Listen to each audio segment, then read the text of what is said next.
Hello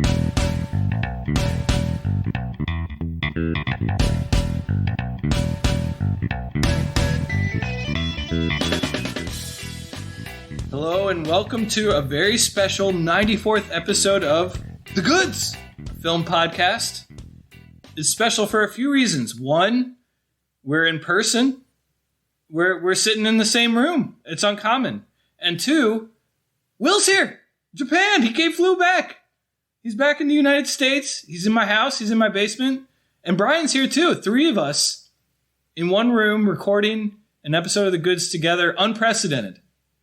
Very special indeed. And we are going to be talking about a movie that Will selected. First of all, Brian and Will, say hi. How we doing? Hello, number 94. All here under one roof.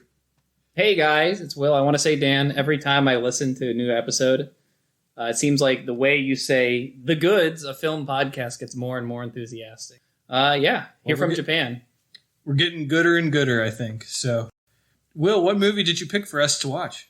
I picked John Carpenter's They Live from 1988, a sort of sci-fi cult classic.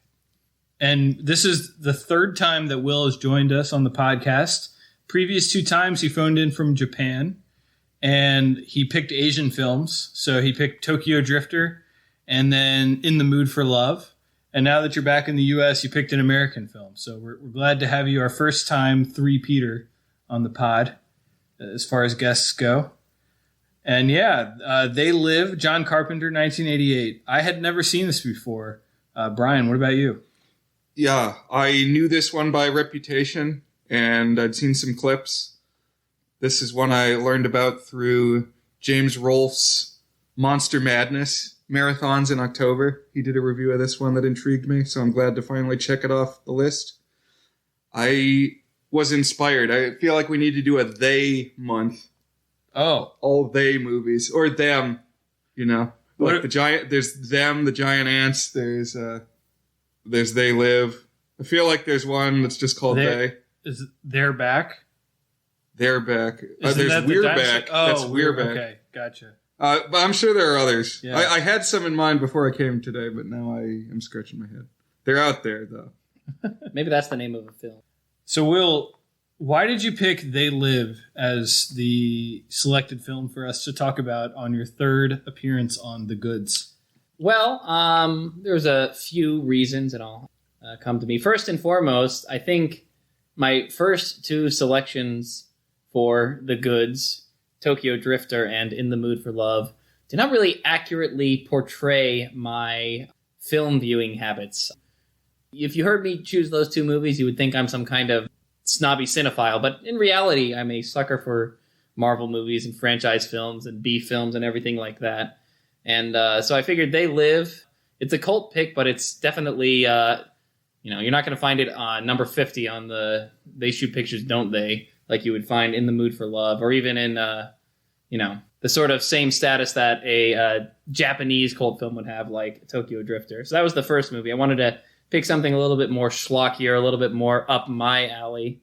And the second reason is kind of related to that. I feel like you guys talk about it a lot, a Dan pick and a Brian pick. I figure my first two movies were a little bit probably closer to Dan picks, especially In the Mood for Love, a sort of substanceless movie about atmosphere or whatever. So for this one, I tried really to hone in on a movie that I thought Brian would enjoy. And this, especially, I was thinking of his enjoyment for the movie Repo Man. I figured another sort of 80s cult classic film would be right up his alley. Yeah, and we'll have to see it. That's borne out. And maybe, just maybe, it will be. Yeah, and aside from the reasons pertaining to the podcast, this definitely was one that I had heard of before. I was thinking of picking John Carpenter's The Thing, but I'm not really one for horror movies, and I figured one or both of you might have seen that one before. This is a little bit less notable, and also I would say has a little bit more reverence within the gaming community for, I'm sure, some quotes we'll talk about in the future, and just its sort of prestige as that schlocky 80s aesthetic that I think really bore out in a lot of like the Dooms and the Duke Nukems and stuff like that. And I think this film embodies that. And so because I am a bit of a gamer, and I decided to go with this one. Yeah. Good pick. And what what John Carpenter movies have we seen prior to this? So I've seen The Thing, and I actually have been thinking I might pick Halloween this Spooktober as a little preview for listeners. But I actually, the Thing is, I believe, the only Carpenter that I've ever seen. So what about you, Brian? Have you seen any John Carpenter movies? So this might be disturbing. I don't know if I've watched a John Carpenter movie other than this one that we did just for this week. Haven't seen the original Halloween, and I'm looking down a list real quick. Big Trouble in Little China? Nope. Escape from New York? No. Yeah, I think you're right. This was my first. Yeah, I also was a John Carpenter virgin before watching this movie. And I got to say, so far, I enjoy a lot of the style, but we'll get into that. So this movie stars professional wrestler Roddy Piper as a man who remains nameless throughout the film, but the credits refer to him as Nada, and also Keith David as a man named Frank, who's kind of the co-star. We'll definitely be talking more about both these actors, quote-unquote actors, as far as Roddy Piper goes. And the way that we watch this is Brian, Will, and I, we each watched the movie, and then today we came together and watched the movie again together with the commentary on the special edition of the DVD. And that audio commentary included John Carpenter and Roddy Piper. I think we determined it was recorded in either 2001 or 2002, probably 2002. And the way that we determined this gradually as it went along was, well, it prominently talks about 9/11, fresh in people's minds. But then Roddy Piper also announces that he's working on launching the XWF, the Extreme Wrestling Federation. We looked that one up, and it said it was a wrestling franchise that existed from 2001 to 2002. So yeah, but pretty squarely pinpointed there. But this guy, Rowdy Roddy Piper, I think he's huge in the world of wrestling, but outside of that, I had never heard of him before this movie because I'm not much of a wrestling connoisseur myself. I think he's one of the founding fathers of wrestling, at least modern professional wrestling. And he's a Hall of Famer type guy, but also obviously predates the people who were big when we were kids, like Stone Cold Steve Austin and The Rock and all them. And even Hulk Hogan, although around the same time. Right. The way I knew about him obliquely, before I ever knew that he was Rowdy Roddy Piper, was there's a old Simpsons joke where there's a Jerry Springer type show, and one of the subjects is groundskeeper Willie, and he's being brought on the show because apparently he's a voyeur, and they call him Rowdy Roddy Piper because, of course, he is also a Scottish stereotype. Yeah, I took the liberty of perusing his Wikipedia page. And first of all, I think if we're separating Wikipedia pages into classes, perhaps the most interesting class of Wikipedia page to read is that of a professional wrestler, because it is, I don't know how much you know about professional wrestling, but it's somewhere between a performance art and a sport. And similarly, their Wikipedia pages read somewhere between a biography and a fantasy story. And first of all, Rowdy Roddy Piper, I think he was most famous as a heel, one of the most famous heels. And what that means, you probably heard the expression, at least a heel turn. But in professional wrestling, they have the concept of a face and a heel. A face is the good guy, and the heel is the bad guy, basically. And I took a couple of paragraphs from his biography, and I want to read you for them now, just to give you a sense of what kind of professional wrestler this guy, Rowdy Roddy Piper, was. So here's one. It said, when he was sort of an amateur wrestler, during this time, he made continuous insults directed at the area's Mexican community. He later promised to repent by playing the Mexican national anthem on his bagpipes, only to anger the fans further by paying La Cucaracha instead, which in turn caused a riot. And then later, during one of his interview show, he insulted one of the wrestlers' Polynesian heritage and attacked him by smashing him over the head with a coconut. So he was a bit of an abrasive character in the wrestling community, to say the least. I think my favorite tidbit of that is that Roddy Piper played the bagpipes. I want a video of him playing the bagpipes.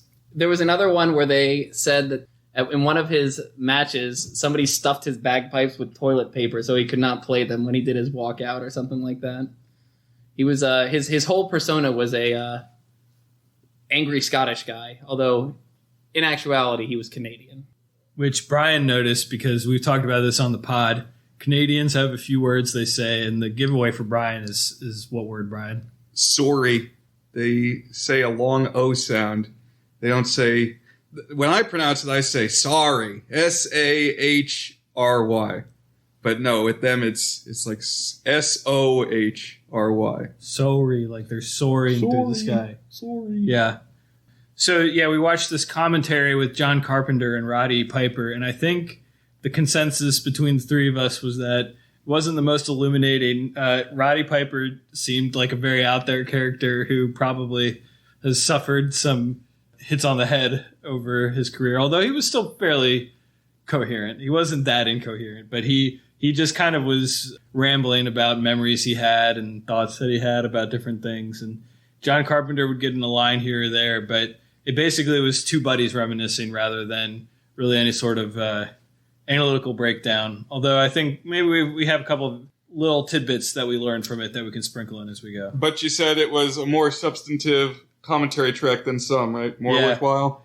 The Bedazzled episode, I mentioned that I watched two commentaries, and one of them was Elizabeth Hurley's with one of the producers, and that one was even less substantial than this one. So it's not bottom of the rung, but, you know, that's the thing about commentaries is it's just a way to get inside the head of someone who was involved with the film for a little bit, and sometimes getting inside the head is interesting, and sometimes it's not very interesting. So. Yeah, recommended primarily for Roddy Piper fans rather than They Live fans, I recently, this is a little bit of a tangent, but I have been getting back into really classic films for my 1001 movies to watch before you die rewatch in chronological order. And a lot of silent films have commentary tracks by film historians. And I think you don't need to stretch your imagination too far to figure out that these are a little bit more insightful than Roddy Piper. Oh, so you enjoyed those? Yes, quite a bit, yeah. Nice. I mean, yeah, maybe a little bit less colorful. Although these guys, they tend to be pretty interesting and pretty articulate and sometimes funny, too. So. That is cool. I always respected that guy, and saying that I ought to know his name, but who would introduce all the Turner Classic Movie broadcasts. What was his name? Oh, you mean the critic? Yeah. Not Moulton. Oh, that's what I thought you were talking about. The guy on Turner Classic Movies. I don't know who that is. Okay. He would like start off the broadcast and say what the movie was going to be and why you should watch it. Interesting. I think they should replace him with Roddy Piper. Well, I think he's dead at this point, as is Roddy Piper. So is Roddy Piper. Rest in peace. So I think we should start talking about the movie. Do you guys have any other prelude you want to give? You want to talk about Keith David? Oh, we can talk about him as we go. Okay. Yeah. So this movie opens with a homeless man. I guess I'll call him Nada, as that's how he is credited. I wrote my notes just calling him the man or the homeless man because he remains nameless. I think we could just call him Roddy Piper if we want. That's what I do with Ed Norton in Fight Club. Oh, yeah, that makes it easier. Yeah, this is the second film I have brought featuring heavily a drifter, although this one is not a Tokyo drifter. That's true. But a L.A. drifter. Anyways, this homeless man, who is Roddy Piper indeed, he is wandering around Los Angeles looking for a job, knocking on doors, and he crosses paths with this black, blind, sort of weirdo preacher who is talking about, I don't remember the specifics of his monologue, but there's like an unspecified they that are controlling humanity. And so this is kind of the intro we get into the film. Like before the plot proper starts, a dude wandering around LA, weird vibes, very 80s, kind of, you get slightly surreal production design. I don't know about you guys, but at this moment, I was thinking like, I didn't even know if this was supposed to be like a post-apocalyptic thing, because it's like kind of a 80s street jungle type vibe. Like, I don't know what the name is of that vibe, but it was big in the 80s. Did you know much about this movie going in? I knew nothing about this movie going in. Oh, the other thing I forgot to mention when I was talking about why I picked it, I had seen the South Park parody of the fight from this movie that we will get into later. So I knew it was like, I knew the whole alien shtick that we'll get to. But other than that, I was pretty, you're right. It could have been the way, especially with the John Carpenter soundtrack, is very like booming and synthy and like not very precise. And it's not like orchestral or anything. It's dark and synthy. So yeah, the post-apocalyptic or the sort of like very downtrodden vibe where it's run down like concrete jungle. I can get that. I agree with you there. And thanks, Will, for the reminder. I forgot to mention this at the beginning, but we're going to be doing the top 5. First one in a while. We're going to be doing our top 5 fight scenes from movies. And we will get to that after we finish talking about They Live. But yeah, so this movie, after we kind of get this glimpse of whatever weirdness is going on in LA, everybody's into weirdness these days. Isn't that what they say in Repo Man? Is that also LA? It's got to be, right? I think it is, yeah. There was a lot of Repo Man connections for me in this, and we'll talk about a couple of them. But he eventually finds a construction site where he's able to get a job. And this is where he meets Frank, who's another construction worker. And Frank is played by Keith David, who is a black actor that you might know from a whole bunch of different things. He's been popping up and stuff for, I guess, 35 years at least now. Yeah, I think his breakout was actually The Thing, which was a few years before They Live. And I think this role was written for him because John Carpenter liked him in The Thing. But I know him most familiarly as the General Anderson from the Mass Effect series. That's probably the most time I've spent listening to his voice was as a voice actor from a video game. For me, it's because he was Goliath, the star of Gargoyles, on the Disney afternoon in the very early 90s. My main one is in Community, one of my favorite TV shows of all time. I think it's the 6th and final season. He becomes one of the regular cast members. The guy named Elroy, what's his last name? Elroy Patashnik or something like that.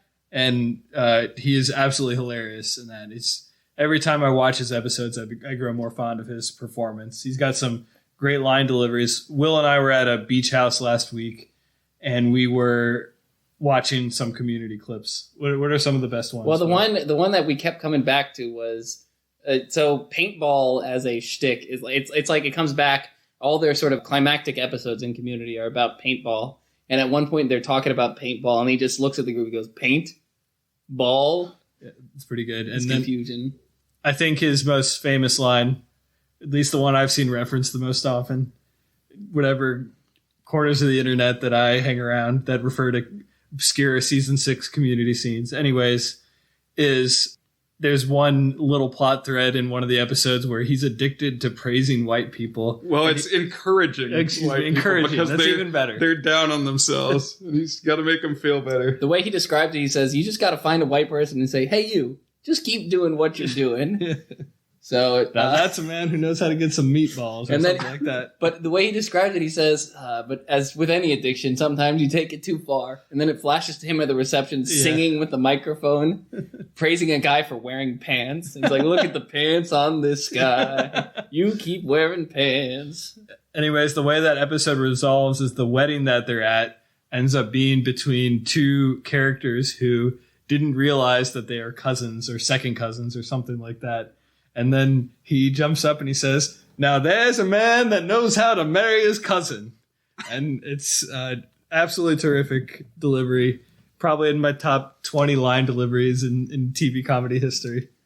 But yeah, I think we're all fond of Keith David here. One last one that I thought about recently is he voices the villain in Princess and the Frog. Or whatever Dr. Disney Facilier. One. Yeah.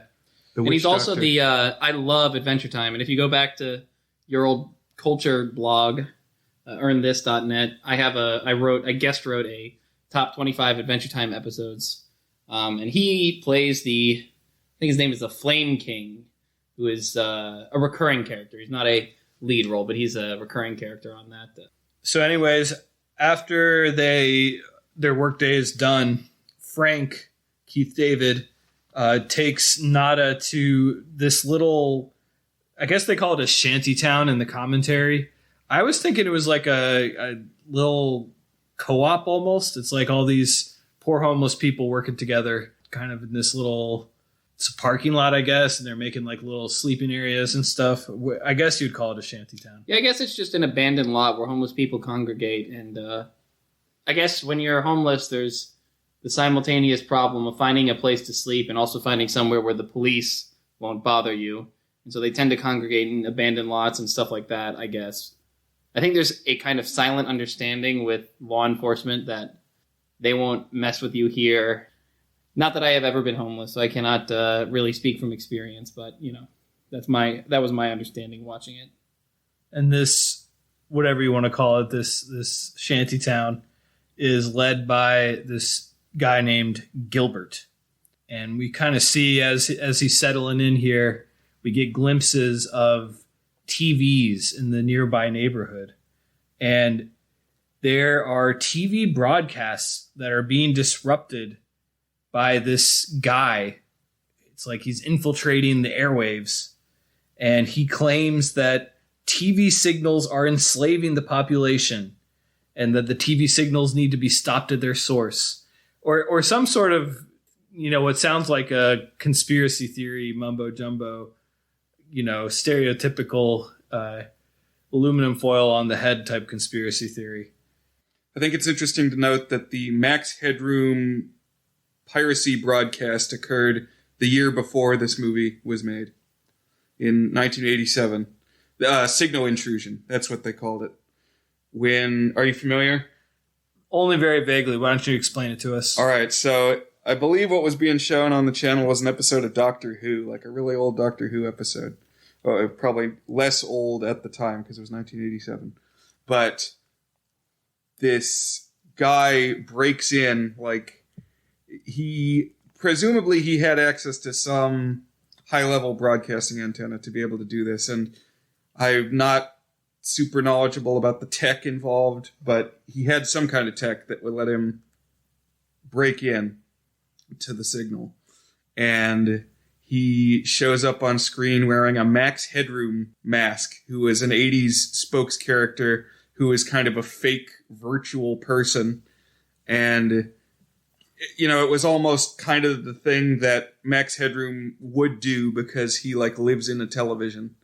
But anyway, this dude in the mask has, like, this distorted voice, and he delivers this kind of nonsensical message, but because so many people have poured over the tape since, they like have got this very detailed commentary track of what he says. And he says he's leaving this message to be dissected by the greatest newspaper nerds. And I don't know, it's just, it's some message that he's like giving to the media savvy populace. I very much had that on my mind watching this movie, and I had to think some of the people involved in making it were also thinking of it. Right, this idea that some rogue agent could infiltrate our media consumption and deliver some message that has some deeper meaning, perhaps some like subconscious meaning to it or something. Right, breaking through. Yeah. Nada, meanwhile, observes something unusual going on in a nearby church. It sounds like a choir is always singing there. So he goes and investigates, and he discovers that the choir is actually a recording playing on loop. And what's actually going on there is a group of people, including Gilbert, the head of the shanty town, and that one preacher who accosted him earlier. Yeah, one thing, I think there's an interesting cut when the broadcast is playing on the TV. So what it does is it cuts between the corny scientist guy on the TV saying words, and then it'll cut to the preacher, and it'll show him mouthing along the same words. So this sort of this preacher guy who we have already seen saying these weird things, it has an interesting scene where it establishes that connection while the inserted broadcast is playing, the hijacked broadcast, that is.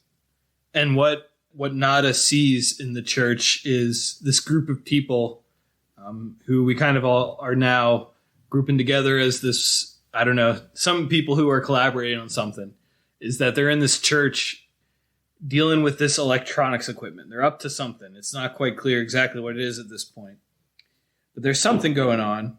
And that night, the cops come and they raid both this area where all these homeless people are living and they raid the church.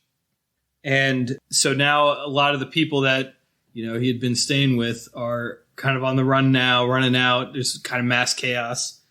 And back in the church, Nada, Roddy Piper, discovers this box of black sunglasses. And he grabs the box of sunglasses while kind of all these people are running around, escaping the cops.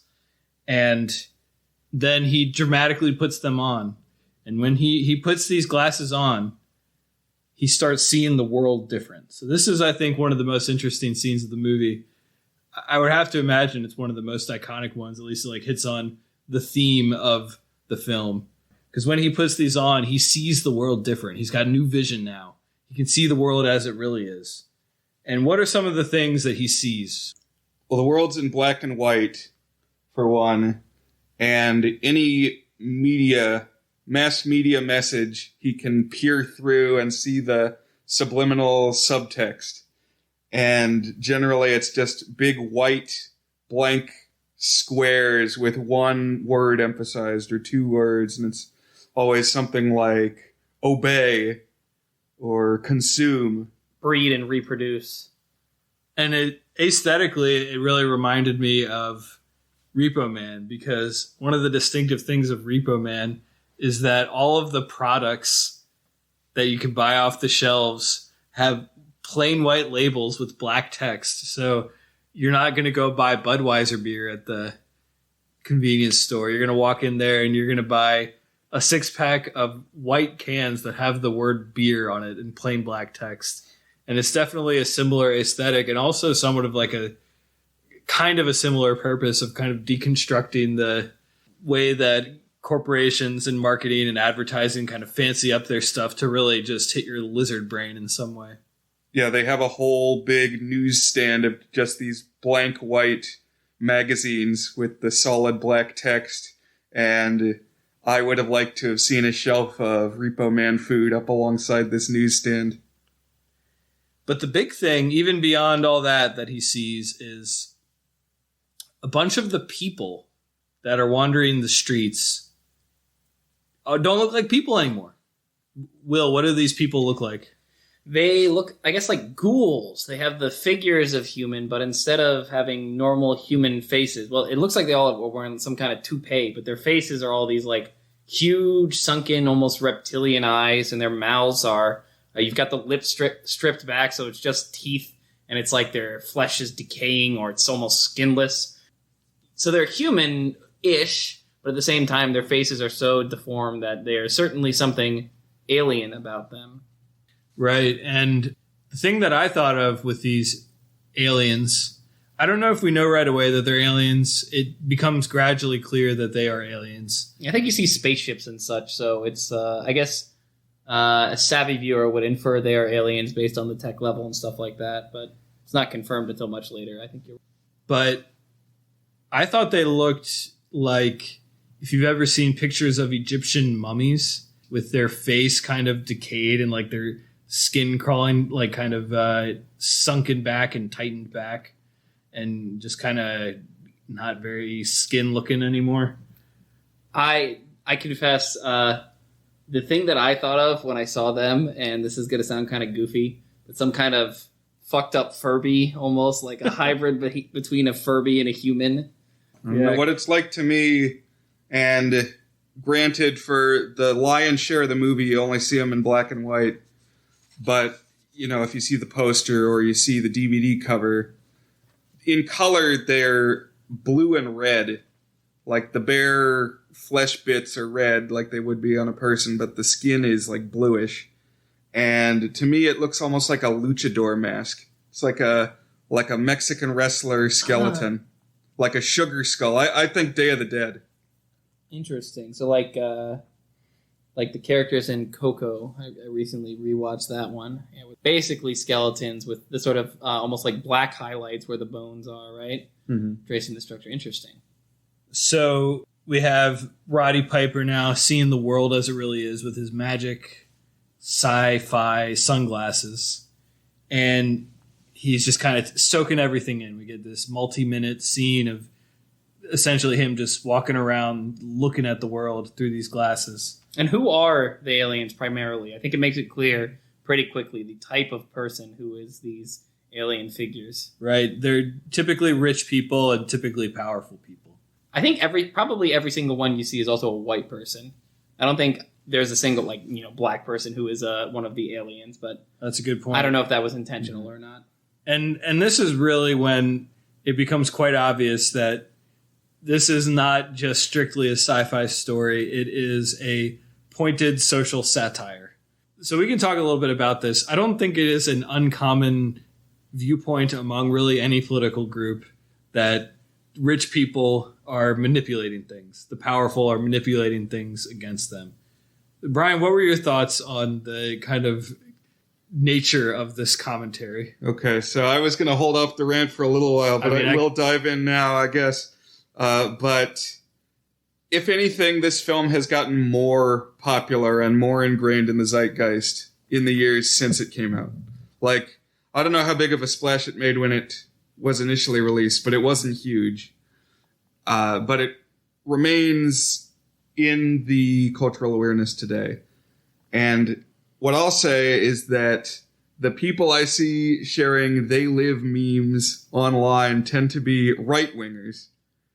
And that was the perception I had before watching this movie. Whereas I'll say watching it and listening to some of the commentary, it's clear that Carpenter was making this as kind of an anti-Reagan and Reaganomics parable. Certainly anti-capitalist, that it's capitalist systems that oppress the underclass and lead to this system where they are just further and further oppressed. Yeah, it's interesting that you said, Dan, that this is where the social commentary comes really into the forefront, because I think from the start, it's almost like abundantly clear. You described the sort of post-apocalyptic feel, but our casts are homeless people. And one of the first scenes we have is not Roddy Piper going to I think it's an unemployment agency, and he's like, I've got my tool, I can work, and he basically gets dismissed. So I think even before the sci-fi element comes through, there's clearly some underlying economic commentary coming through here. But yeah, I guess you're right. This is where it hits you in the face with it, because we get the guy in the suit at the newsstand asking, with the ghoul face, the Furby face, asking Roddy Piper if he's got a problem. But as it goes along, I would argue that I can see how this film could be embraced by extremists on both sides of the political aisle. Because, while yes, it's anti-capitalist, I think more broadly it's against the elite. And as you said, I don't think really anybody's going to argue that rich people pull the strings of power. Yeah, it's just whether if you go to certain far-right or extremist groups, you end up with like Nazis who say it's a Jewish cabal. Right, well, it's about a small cadre of wealthy, in this case, non-humans, ruling the world through subterfuge and through controlling the media. So it's basically the Elders of Zion.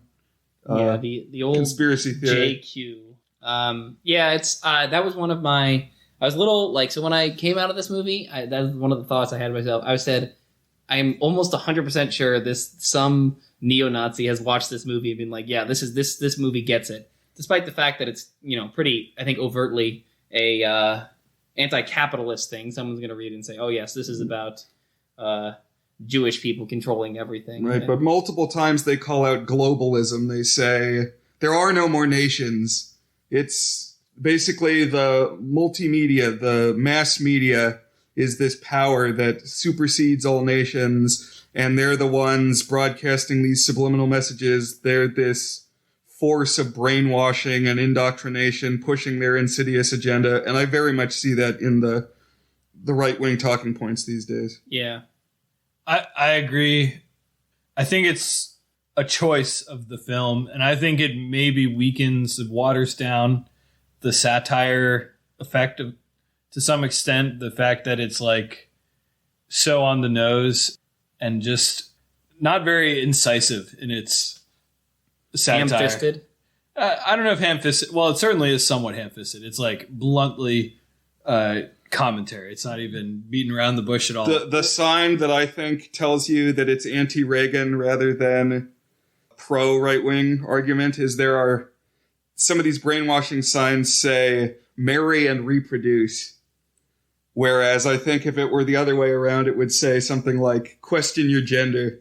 I don't know about the 80s. Maybe in 2022. Yeah. Well, that's what I mean is if it was a if it was like to scare you against leftists, that's what it would say. Interesting. The other one I was going to say is the other thing that makes it really heavy-handed is the first cops you see. First of all, the cops are the ones who bust down the church right at the start.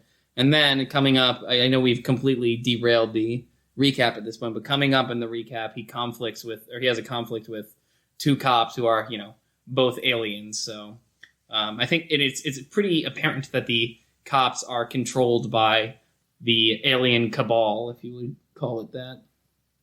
So yeah, that is basically what happens next is Roddy Piper, Nada, he's wandering around the streets of LA, clashing with various alien types that he comes across, causing trouble, and then he gets cornered by some cops because apparently the aliens figure out that he's kind of onto them, and they signal the cops, and the cops corner him, and he attacks the cops and kills the cops, and he sees them as aliens, and he gets their guns, and he kind of goes on a spree here, leading to this one scene that I think has at least the most iconic line of the film.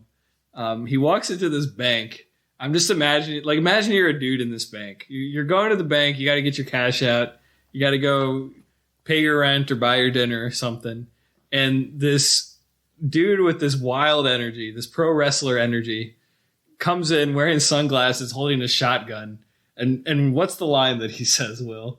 By the way, no quips really in this movie prior to this line. There's a couple, but yeah, it's actually relatively dialogue sparse for the first 45 minutes, I would say. There's a lot of him walking around and watching stuff. But anyway, the line goes, I have come here to kick ass and chew bubblegum, and I'm all out of bubblegum. And then he starts shooting around killing the clerks behind the bank. And he never had bubblegum. At no point earlier in the movie does he chew bubblegum. He doesn't walk in chewing bubblegum. I assumed, because I knew about this line before, I thought he would at least be chewing his last piece. But at no other point in the movie is he ever shown chewing bubblegum. I think you gotta have him chewing gum, and then he walks in and he spits out the gum, and then he says the line. You just give a little context to the bubblegum. Doesn't make any sense. And this line was made really famous, I think, at least among people of my generation, because it was a Duke Nukem line, and it kind of got memed to shreds because of that. And I just always assumed there was some context to the bubblegum part of the line. But here I am, bubblegumless. It's just a guy who's gone insane in a bank.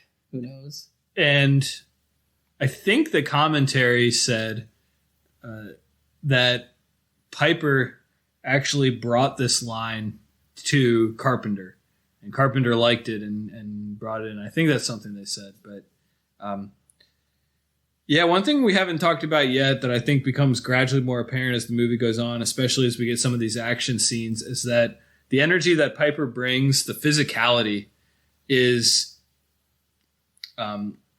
reveals his experience as a professional wrestler. He gets really into it with the stunts, but in particular, the moves that are grapple and jumping moves always feel like a wrestler in a ring doing these moves. Yeah, in the commentary track, when he's fighting the police, John Carpenter mentions that he had never seen somebody clothesline a dude outside of a wrestling ring, and then obviously that's the move that Roddy Piper uses to take down one of the cops. And he just the way he lifts people up and everything like that. Watching it, I was like, okay, this guy, it's very WWE, very professional wrestling, the way he lifts people and grapples people and everything. I think it's a pretty interesting performance. I don't know if that's the same thing as a good performance, but it brings some stuff to the table that you don't typically see that really adds at least some flavor to the role, where he just has this really gruff and gritty physicality about him. He's dangerous always. And it's not in your typical martial artist sort of way. He's kind of like, if you ever watch martial arts movies, there's usually an enforcer type guy at some point who's like this one really big buff guy that the martial artist needs to take down, even though it looks like he can't overcome the big enforcer type guy. Here, Roddy Piper is the enforcer type guy. Yeah, and even Keith David has that same kind of energy to him. He's also like a pretty big, top-heavy, burly guy who looks like he could go a few rounds in the ring, which, we'll see. Probably goes 4 or 5 in that one fight coming up. But anyway. So after he kind of goes on this crazy spree around L.A., he knows the cops are after him, and he hijacks this woman's car. So there's this woman in the car, and he hijacks it with her still in there. And she just happens to be a TV station executive. Her name is Holly. And he basically says, take me to your house. So she brings him to, she's got like a nice fancy apartment. And in this apartment, it's interesting. Just in general, I think if you look at some of the actions that Roddy Piper takes from the outside, we know that he can see what he can see. But if you can't see what he can see, he comes across as like a super, they use the word terrorist later, so I'm not making that up. He comes across kind of like a terrorist or like a rabble rouser. He's like taking hostages, shooting up banks, shouting about conspiracies, like running around with guns. Pretty interesting to like think about how this might be seen if you can't see quote unquote the truth. He certainly seems mentally disturbed in some way, like he's being controlled by the conspiracy almost. The ideas have sunk deep enough into his skull that he doesn't really have any mental facility to control his actions anymore, and which extends to, shooting a bank. And obviously we know he's just killing the aliens, but everybody else just sees it as indiscriminate. And we see him, like, we know he's trying to hide from the evil alien police, but yeah. So something that surprised me a little bit was that once he starts ranting and raving that there's aliens around, pretty quickly the aliens start talking to each other in brusque tones, like, oh, we got to do something about this guy. We've got somebody who can see through our illusion. We got to round him up.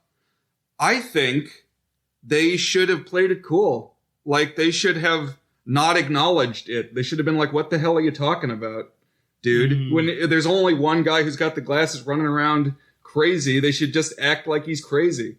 Nobody else sees through the ruse other than, eventually we realized that those folks at the beginning could, but it seems like they've shut them down. We don't know till later in the movie that there's more, but if I was one of those aliens, I would have had confidence in my disguise and just been like, yo, this dude is nuts. I like that. Play it cool because then it makes him look crazy. Yeah. Yeah, because if they're if they're panicking, it's giving him credence. Right. But this woman, Holly, that he's kind of abducted, who is a human, but she's a human, by the way. Right. She's not an alien. And she's a human, but she's like a high power executive.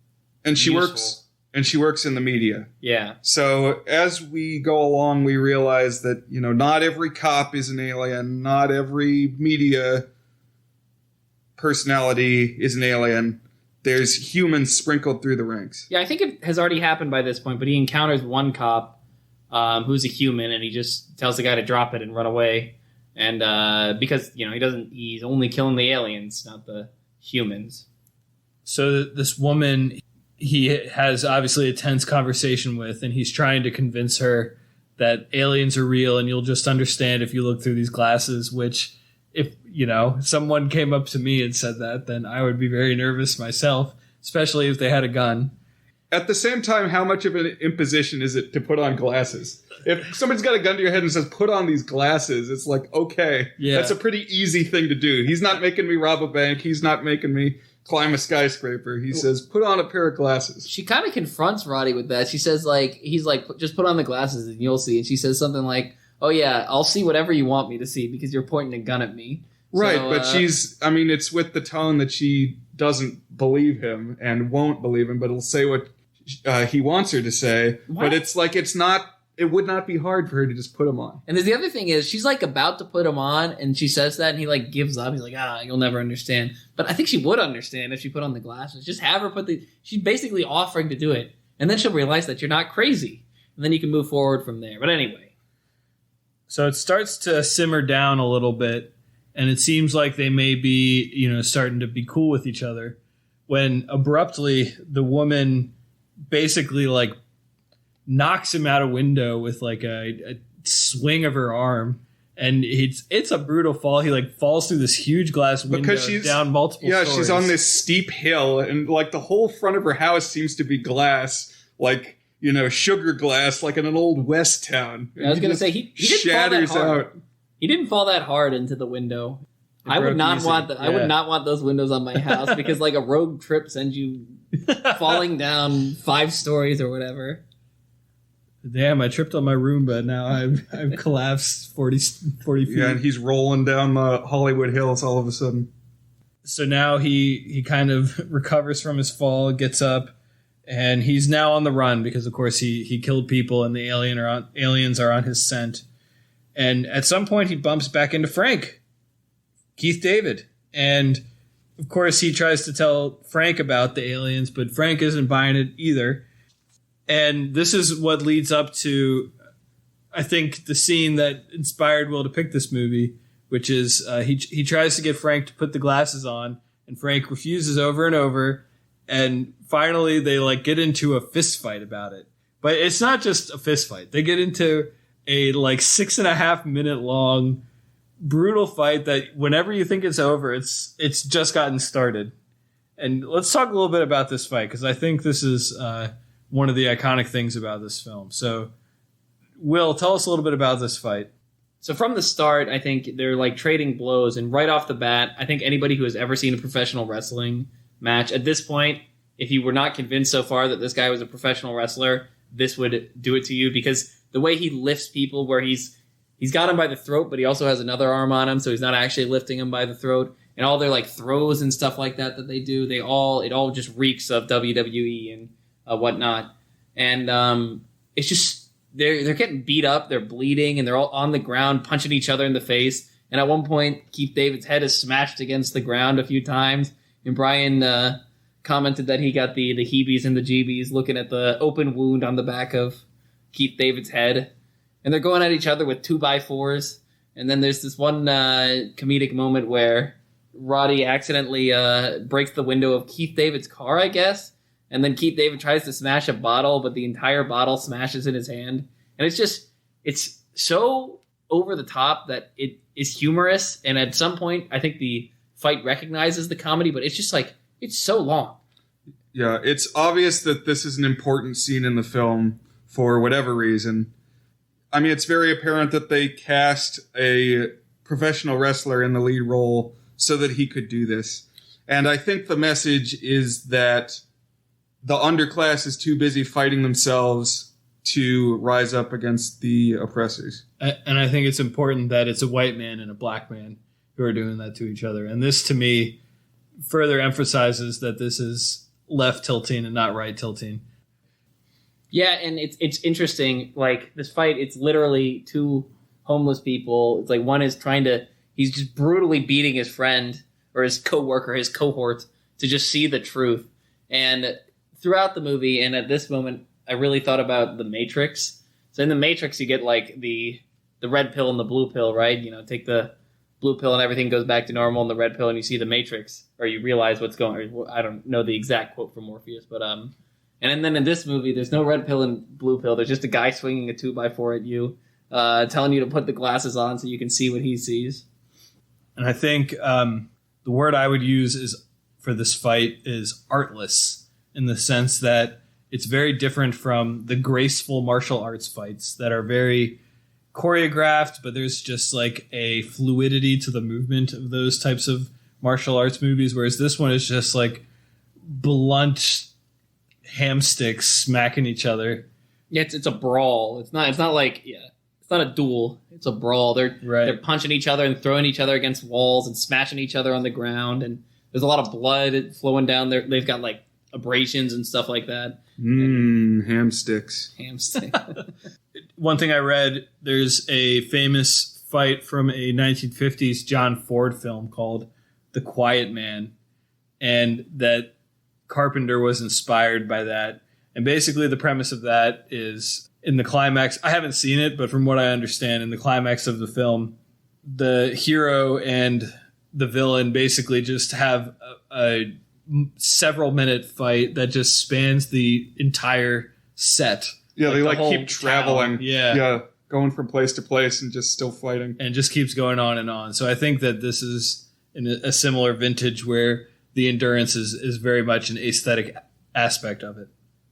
But by the end, he manages to get the sunglasses on Frank. So Frank now has the true sight as well. And they bump into Gilbert, who was, if you'll recall, the head of the shantytown that got busted. And Gilbert's like, hey, we're having a secret anti-alien group meeting. You want to come join our secret anti-alien group meeting? I gotta wear sunglasses more often if it means you get invited to conspiracy coffee night or whatever it is over there. Yeah. I gotta say, as much as I would have been out on most of the actions here, if a guy came to me and said, hey, do you want to come to secret anti-alien meeting? I'm in. And then you show up there and there's like a lumberjack redneck with a shotgun standing out front being like, did anybody follow you? I'm there, man. I'm surprised as many people made it out of the initial massacre as did, because we saw the shantytown getting all smashed up with bulldozers, and specifically we saw the preacher getting beaten down. He's we like saw the swinging his cane. We saw the dude making the Max Headroom broadcast getting beaten down. But Gilbert, who was the ringleader, is still in it. Yeah, I guess the theory might be that this is just like they were just like one branch doing the broadcast. They weren't the entire movement. But yeah, most of them got snuffed out. But apparently enough got through that we can have a conspiracy night. What's the one in The Simpsons? The Stonecutters? Yeah, they can have a Stonecutters meeting. And they have glasses 2.0 now. You don't even need glasses anymore. They have contact lenses that'll do it. Very convenient for the costuming for the rest of the film. film. A movie, it's like they were getting tired of wearing the glasses, so they added the contacts as the next prop. That's what it felt like to me. So even if I would go to anti-alien secret meeting, I wouldn't let anti-alien secret meeting put things in my eyes. I would stop at that prior to that point. And also, did you see the drawing on the chalkboard? It's like a drawing of a human head with a brain, and there's a whole bunch of lines going through it and like question marks around it.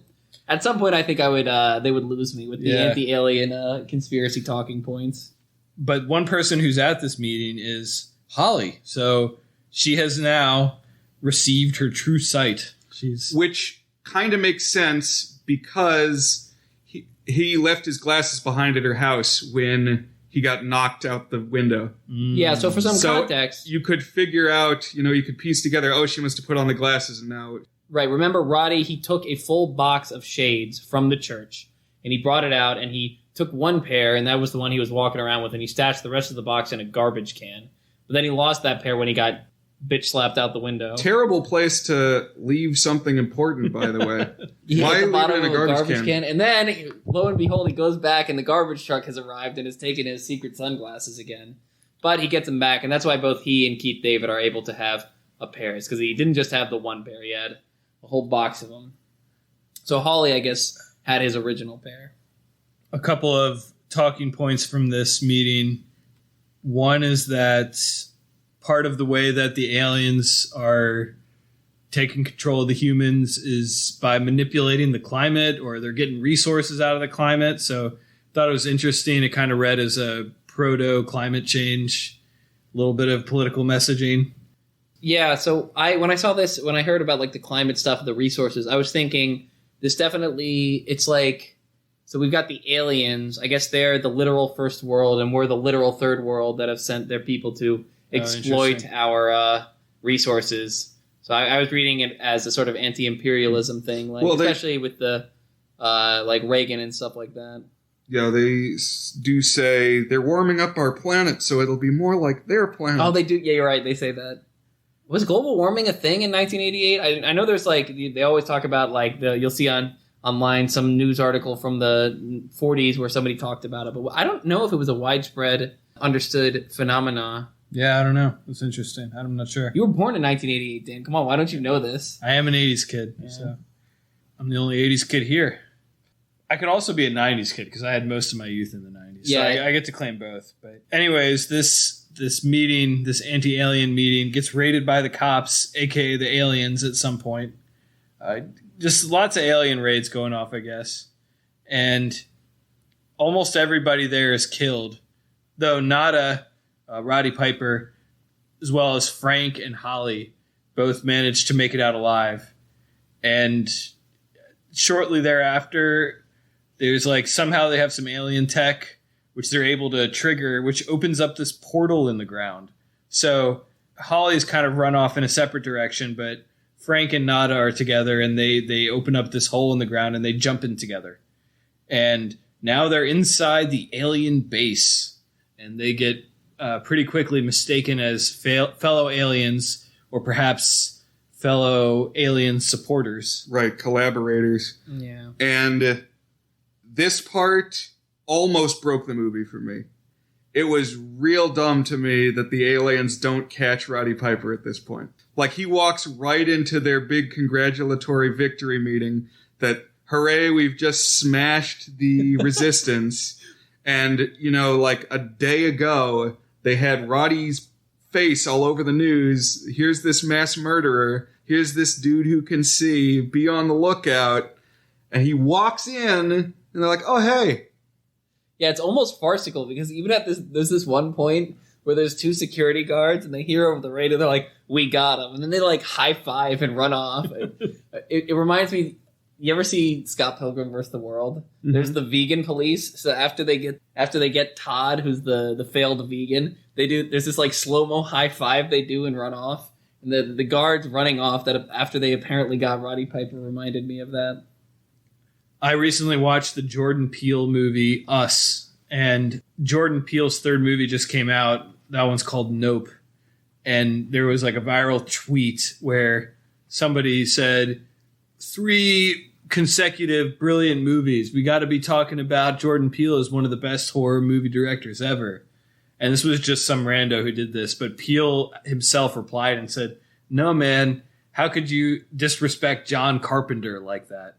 So I think there's definitely a lot of John Carpenter as inspiration for Jordan Peele's films. And Us, I don't want to spoil it because I recommend you go and watch that one, but this whole transition where we learn there's another layer that we didn't know about that kind of explains the sort of alternate version of people we see in the regular reality is very much a thing in Us. So I was definitely seeing the Jordan Peele connections here. But the secret base, you're right. He not only is he in there, but he's like allowed to walk around wherever he wants. And he's like, oh, hey, can I go look at like all your super secret technology that is the linchpin of your entire conspiracy? Oh, sure. Yeah. Let's go check it out. You got to mention they meet another guy from the shanty town. And he's like, oh, you guys are part of the evil aliens now too? I'll show you around. Right, because they recruit. They don't just rule over humans. They are like trying to win humans over. And if you help them out, they're willing to let you into the upper ranks of society. And this kind of broke down the satire layer a little bit for me, because as much as everything here is like anti, elites controlling us and taking everything for themselves, I don't think that those same elites saying, hey, come join in our spoils is typically a major part of that. So I kind of agree, but I kind of disagree, because I think there is a big talking point, especially on the right wing. You've heard the pull yourself up by your bootstraps, right? And they say, oh, this guy was born poor and now he's rich. So clearly everybody can do it, right? So I think this is almost lampooning that, where it's like, oh, we brought up the one poor guy because it keeps the masses silent or whatever, It's okay. like a survivorship bias or whatever you call it. Where you see, what's the old quote? It's America, there's no poor people in America. There's just disgraced millionaires. Because everybody views themselves as somebody who is on their way to being rich, not as somebody who is downtrodden by the system. One thing we see in the alien base is kind of locking in that they are traditional space aliens, is this little bit of technology where they like turn into orbs and launch through the spaceport or something. What did you think of this one, Brian? It reminded me of Galaxy Quest with Tim Allen, which obviously was a film from a decade later, but they do something similar in that movie where he's on the bridge of the starship and they send him home, but they don't put him in a spacecraft. They like wrap him in a bubble and launch him off through space to get him home. And that's how these aliens get around, apparently. The final part of their tour of the alien base is this TV station, which is like the epicenter of sending out the signal that disguises the aliens. I think it's Studio 54. Is there any significance to the number 54? Don't know. Me neither. But Holly is there. So this is like when they do come out guns blazing. And Holly's here. Hey, Holly! Remember, she had been joined on the good side. And they begin a siege of the station. They're going to go and try and, I guess, take down the station. But Holly outs herself as a double agent for the aliens. She was a covert agent infiltrating the rebel group. And she kills Frank, although this is kind of like an off-screen death. It kind of shows her pointing the gun and it flashing, and then it cuts away. But we see that Frank, Keith David, he gets killed by Holly here. Yeah, my favorite part. One of my favorite parts of the commentary track was when Roddy Piper says, you don't see him get shot. You could show it to kids. And it's like, come on, man. There's like, it's so bloody in the, when they're sieging the alien conspiracy group. Dan, would you show this to your kids? No. Yeah. I think you could do this movie at like 13 or 12 or something. Mm-hmm. Well, there's a couple of things. We haven't gotten to the nudity. Yeah. It's just a flash of it. Yeah. But Nada is able to shoot his way through the building, and he gets to where the transmitter is, and he kills Holly, who approaches him. He destroys the transmitter, and he gives a middle finger to the aliens. And as this is kind of like the conclusion here, he has broken the airwaves, so now everybody can see the truth. There's nothing blocking anyone from seeing the truth. And so the film ends with this montage of all of these humans now seeing what the media is really saying, and now seeing the aliens in their true form for the first time. And the very last one we see is a man and a woman having sex, and the woman is naked, and it pans down from her naked body to an alien man underneath her. And that is how They Live 1988 ends. Kind of jarring because there had been no sexual content prior to that. It's just bizarre. Yeah. What is the purpose of this ending? I guess that's my first question. Now that we've come to the end, why did it end with the sex thing? I mean, they're in their daily lives, and now suddenly they're exposed, so they could be doing anything. And I think I found it not jarring at all. I don't know. It was just. I mean, he was caught in flagrante delicto, right? Suddenly he doesn't have his full skin anymore. They're getting fucked by the aliens, literally, in this case. I like that, Will. I also think there's something to, how do you control people? How do you manipulate people? And sex appeal and sex being one of those things. I think there might be something to that, too. Right. So when I saw this, the first thought in my mind was, are there like half alien, half human babies somewhere? Oh, man. Good question. That's a great question. Or are the aliens the dominant gene, or is the human the dominant gene? See, this is why I was confused by it. It raised too many questions for me. Okay. Well, that's a great question, and it makes me wonder further a question I was going to ask, which is, what do you think happens after the events of this film? That's an interesting question. I would kind of see it as like a riot by the humans to like try to uprise against them. And I think this is sort of like a political fantasy of seeing everybody, all the downtrodden, all the lower class uniting and rising up against the people who are plundering them. And I think the movie maybe wants us to think that that's what might happen, were we to all open our eyes, is we would have the power because we would see the truth. We would control it, not the aliens, not the... Sure, but I mean, if it's like... If they have the approximate strength of a human and they have all the resources still, all the money, all the levers of power, all the weapons, what is the number balance? Like, what does that battle look like?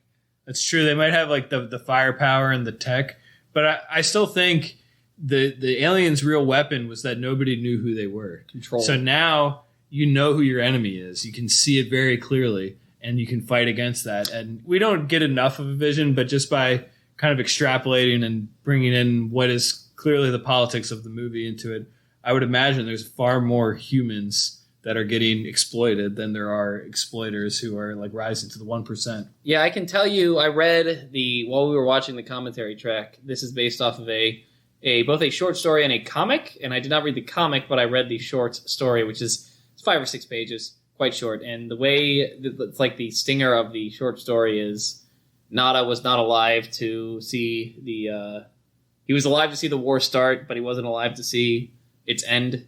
Basically, so I guess it's victory. So basically, the implication is that the humans win the war as the result of his exploits. So if we're going by the short story, then it's a human versus alien wars that the humans eventually triumph in. But I don't know if we want to go with that.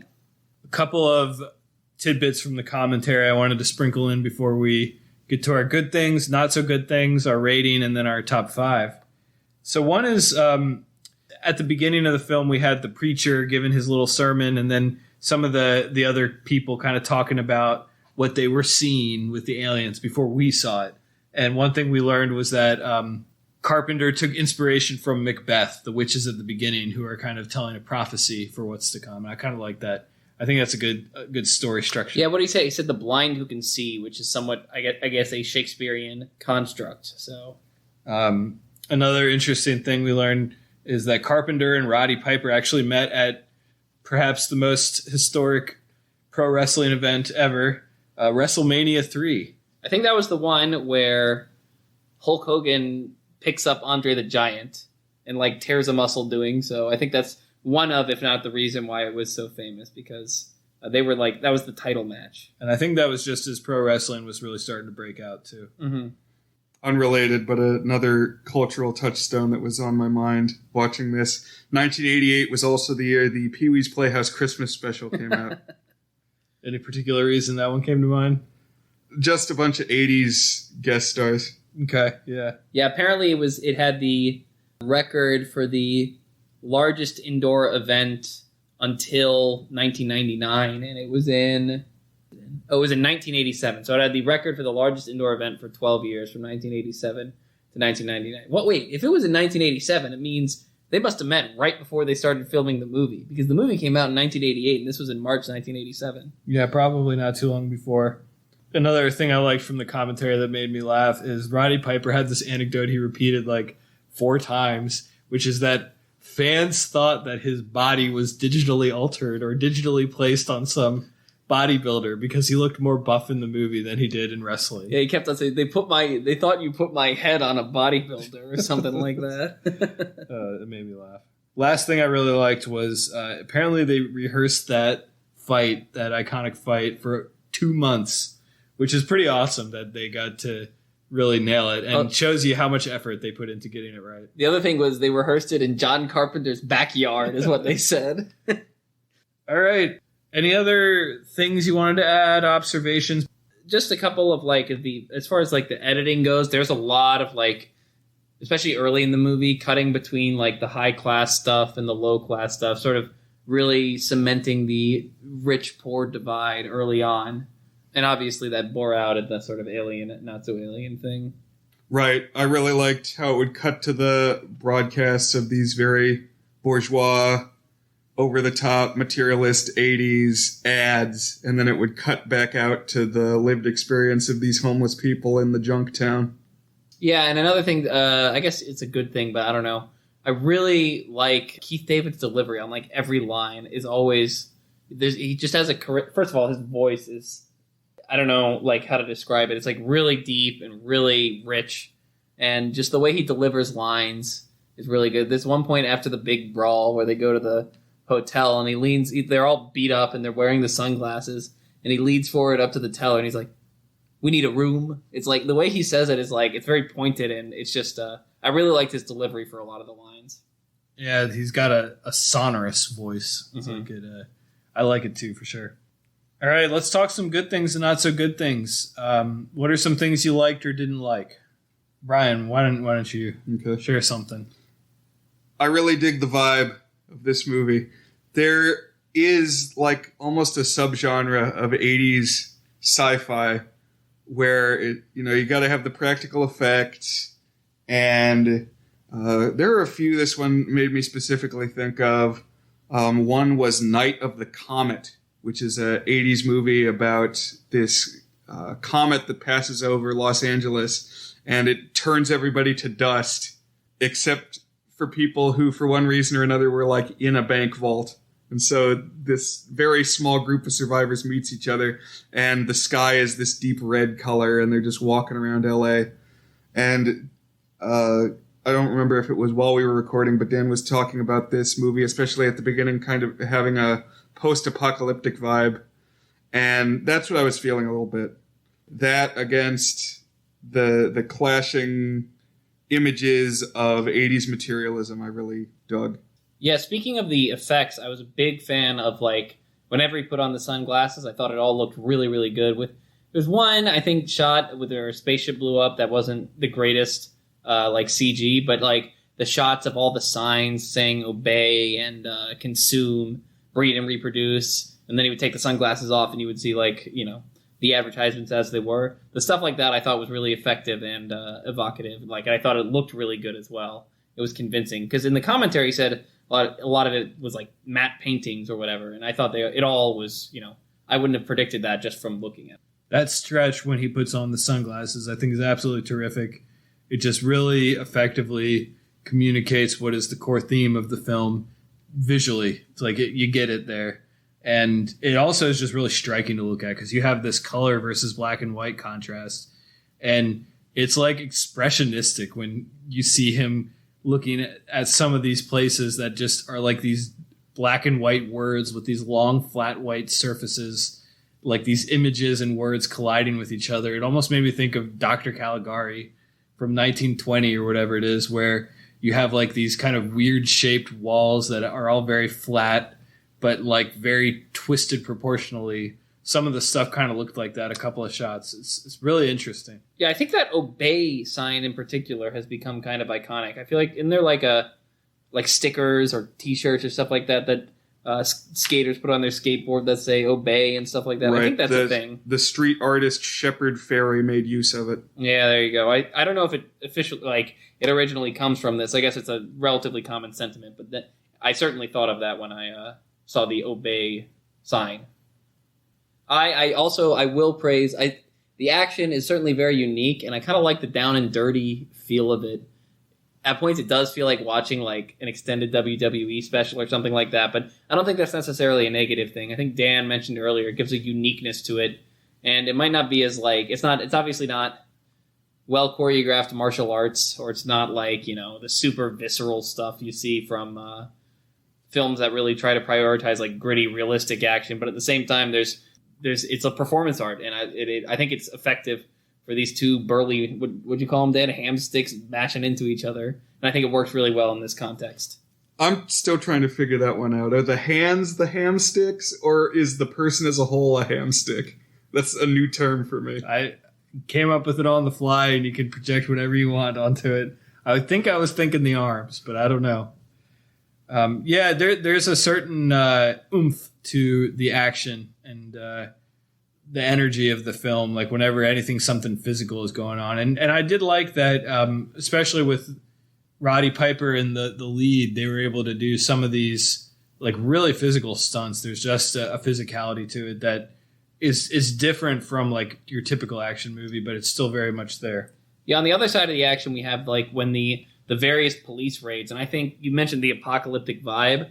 I really got that feel when like the police are storming the shanty town, or when they're invading the conspiracy group, when they're gunning everybody down, and it's just really hopeless, and everything's sort of the people are being slaughtered or just burnt out of home, stuff like that. I thought it was pretty evocative, and especially in the wake, obviously police brutality has become much more it's a very open issue in 2020. So yeah, I thought that was pretty evocative.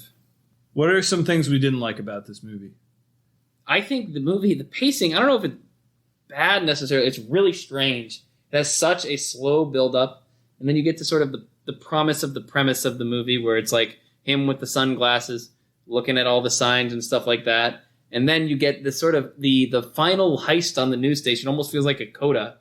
I remember I thought I was like halfway through the movie when I was watching it, and I checked the time and it was 15 minutes left. I was like, we got to the heist part of the movie, but it just feels like the last bit where they're actually, pushing back, and it's almost like just the stinger. It feels underdeveloped almost as the climax of the movie. Mm-hmm. The movie as a whole isn't very long. It's right around the 90-minute mark, and it takes him like a full half hour to get the glasses in the first place, which I thought it was going to open with him like just stumbling across the glasses and then having to figure out what was up, but it really builds that up. I think it's telling to Carpenter's purposes for the film that he devoted so much more to the process of discovery and how you react to that discovery. Yeah, and sort of the context behind who the main characters are.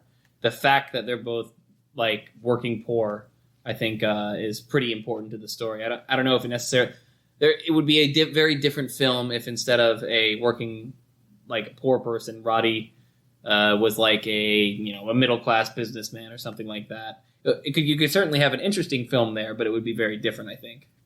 And then this for me is not necessarily a negative thing, just something I want to point out.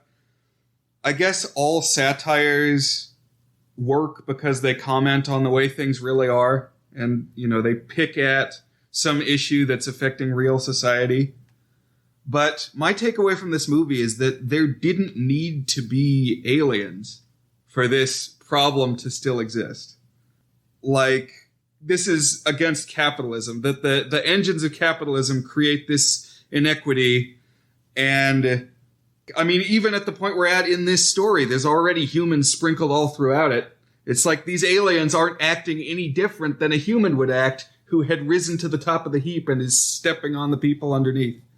Other than warming up the planet so that it better matches their native climate. Like, these are just people who happen to have Halloween masks that you can only see sometimes. Yeah. But I think that's really interesting, and I think that's insightful, and I would imagine that is at least somewhat intentional. It's like part of the point is they are just people among us who are doing things, and your takeaway is that the people who are really going to be the threats to us are the people who just seem like they're normal people. We shouldn't ignore the fact that they are still causing kind of societal harm by doing the leeching things that they are doing. Yeah, so I was reading the Wikipedia article for the movie, and a quote that I found was interesting is that John Carpenter said a Universal executive asked him of the movie's premise, "Where's the threat in that? We all sell out every day." And he ended up adding that line to the film. And also that the aliens were deliberately made to look like ghouls, because according to Carpenter, the creatures are corrupting us, so they themselves are corruptions of human beings. So I think they're deliberately supposed to be twisted forms of, almost like twisted human forms. What, I guess, if we're tying it to capitalism, when you have this unrestrained capitalism, what it turns you into, which is this exploitive ghoul of a person. But I also think there's something to what Brian said, which is that if you're coming at it from a narrative perspective and like, what's the aliens' big secret? And what's their secret power?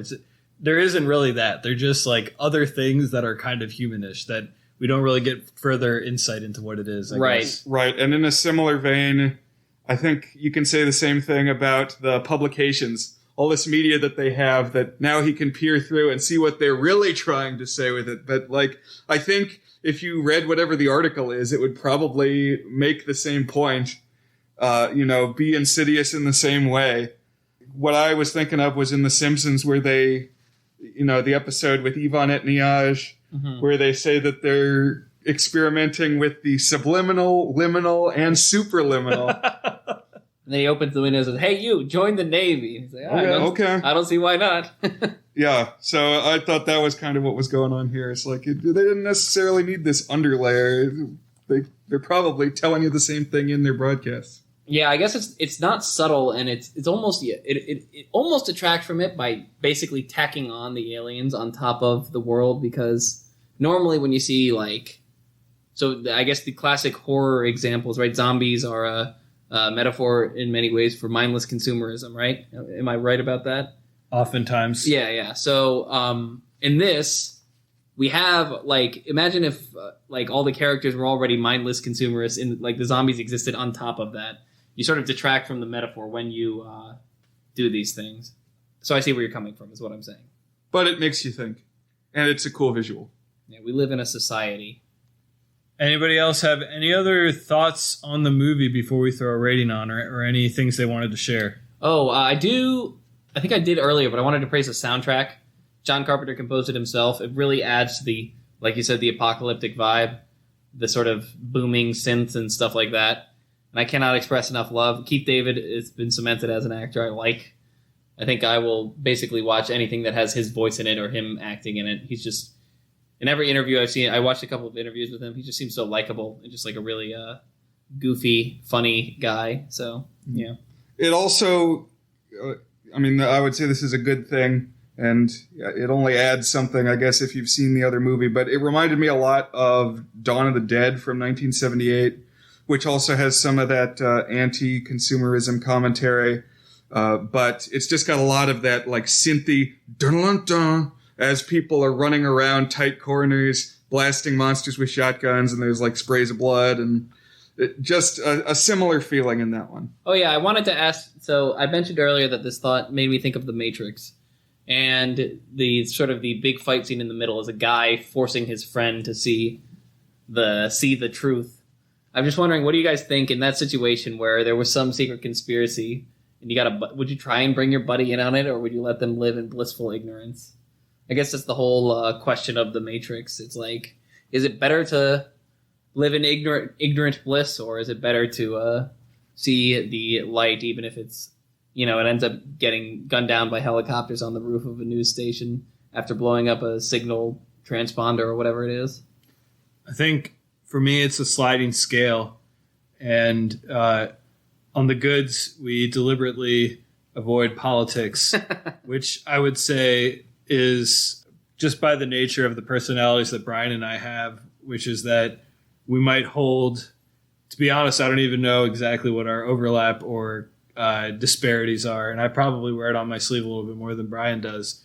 But in general, I kind of feel that it's only meaningful to open people's eyes to dangerous truths if it's truly actionable to change those dangerous truths. If you make the assessment that something can be done about it.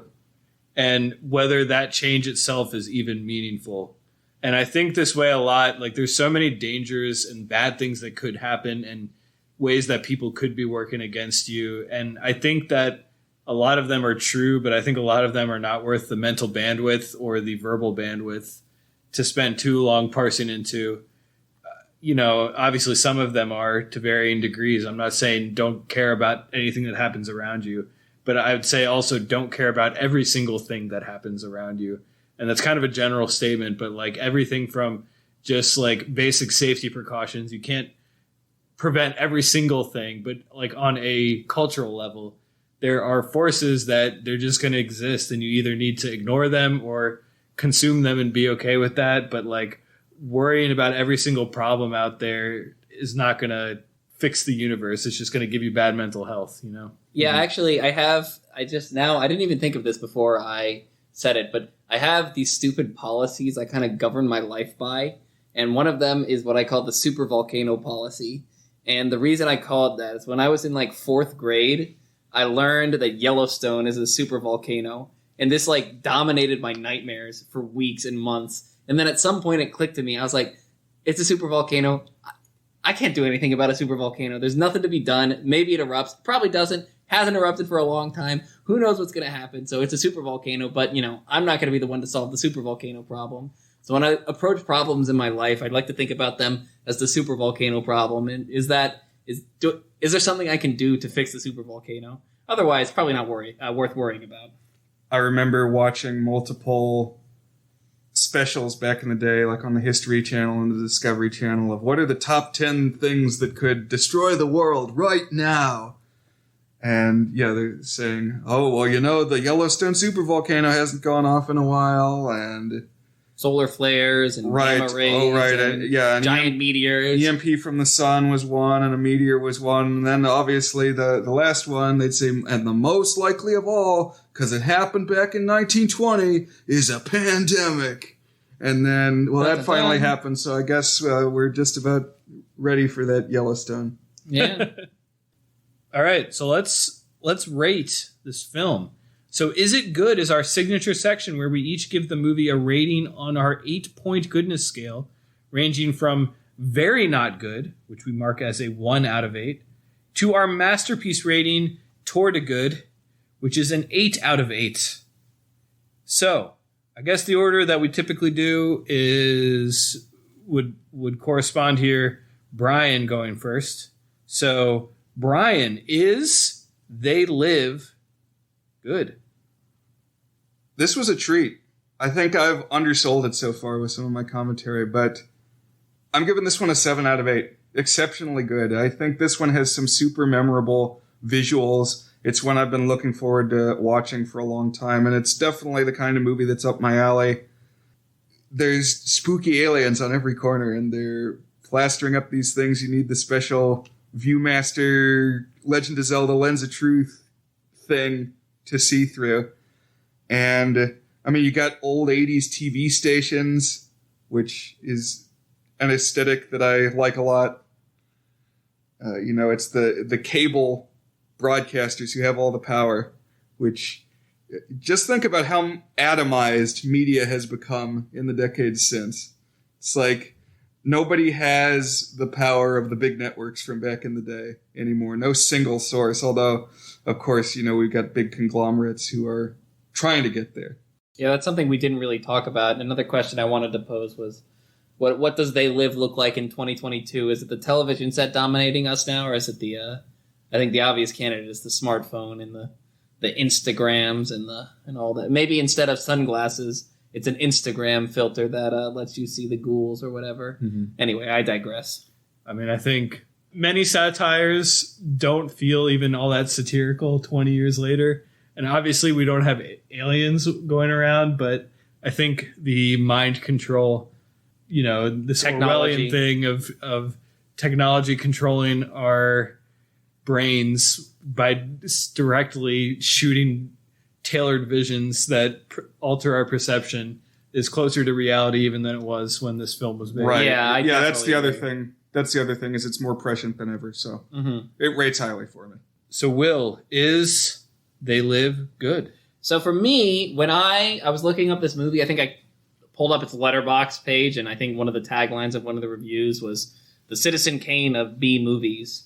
And I think a common problem with a lot of B movies is the more you think about it, the less good it becomes almost, because almost by their nature, B movies have some corners cut, some small inconsistencies or whatever like that. And for me, I kind of see that. I think this movie is great. I really like it. I'm going to go with a 6 out of 8 for me, a kind of mid to high 6 for me. I like a lot of the action. For me, the biggest problem is not those inconsistencies we've mentioned, but rather the pacing. Like I said, I wish they had trimmed the fat on the intro and stretched out the heist a little bit more. I think you end up with a more balanced product there.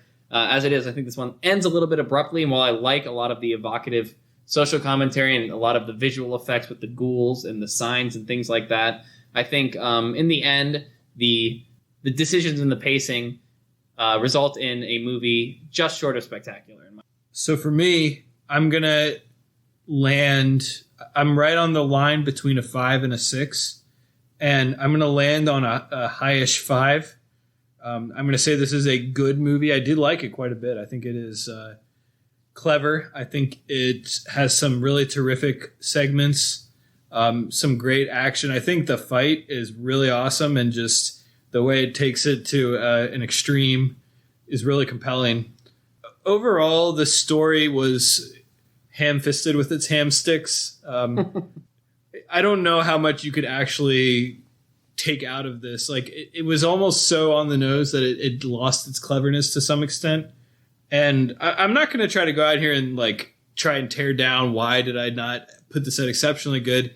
It just didn't click with me quite as much. There's a lot of stuff I like, but overall, I think it's a good movie. But for me, it the pieces didn't add up into something that was great. It was all just kind of interesting ideas, interesting concepts that didn't click into a transcendent whole, but still gave a very enjoyable and fun and occasionally thoughtful movie viewing experience. For me, it would have been an 8 if he had spit out the bubble gum before he said the line. And I will say that this is kind of in the camp for me of Repo Man, where something about the vibe, I just couldn't get on its wavelength. And maybe if I watched it again, I would. Although we did kind of watch it a second time with the commentary, and I still didn't get quite there. But sometimes these movies, I feel like there's like a wavelength that it just takes me some time to get there and understand its storytelling, language, and rhythm a little bit. So, what would you say is a more thoughtful satire, Dan? This one or the Disney Channel Zombies franchise? Neither are particularly graceful. I would say this one is at least a little bit more intelligent. Like the badness of zombies is part of the appeal for me. But that's a good question, Brian. This one did not have an alien and a woman falling in love, although I guess it did in the final shot with the alien and the person making love, but they didn't sing a song like Someday. So it's canonical that this is a prequel to the Zombies franchise now, right? Maybe this is where the aliens from Zombies 3 came from. It could be. Changed their look quite a bit. What's probably my favorite like social satire movie? I don't know if either of you have seen it. Snowpiercer. Have you seen that one? Is that Bong Joon-ho? Yeah. I think he's the same guy who did Parasite, right? Yeah. A guy named Kevin, who we both know, made me watch it. That's the guy who's obsessed with Snowpiercer to the point that it's his license plate. It's a good movie. You should catch it. It's also on the nose, but I think it's a more effective action movie. It's also more recent, so it's hard to do compare the effects and such like that. And it stars Captain America, so there you go. And listeners, with that, we're going to transition to our top 5 fight scenes. So we hope you'll listen to our complimentary episode. What are our top 5 favorite fight scenes in movie history?